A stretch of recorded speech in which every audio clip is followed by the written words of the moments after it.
आज आपके लिए पेश खिदमत है नवाज और शहबाज शरीफान का मज़ाहिया साजिशी प्लान। हम इमरान खान के खिलाफ एक साजिश बनाएंगे, हम उसे एक स्कैंडल में फंसाना चाहिए। बेहतरीन, हम इस पर बिजली का बहरान डाल देंगे।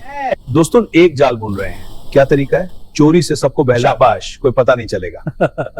हाँ, एक कॉन्स्पिरेसी चाहिए, हम उसके खिलाफ सबको ऑर्गेनाइज करेंगे। Perfect plan. हुकूमत की नाकामियों ने मईशत तबाह कर दी है और सियासतदान मुल्की मफाद को नजरअंदाज कर रहे हैं। कौन तब्दीली का मुंतजर है? हालात बहुत खराब है, मईशत तबाह हाल है। जी गुड, लेकिन हमें मिलकर कम कर। मायूस है, हम पर बहुत जिम्मेदारी है। पाकिस्तान की सियासत बहुत खराब है। हाँ, करप्शन और बदनामी बढ़ गई। क्या हालात कभी बेहतरेंगे? उम्मीद कम है, लेकिन कोशिश जारी रखनी होगी। हालिया सियासी सूरत बहुत तशवीशनाक है। जी बिल्कुल, लीडरशिप का बहरान, हम परेशान है, एहतजाज बढ़ रहे हैं। हुकूमत को संजीदा इकदाम करने होंगे।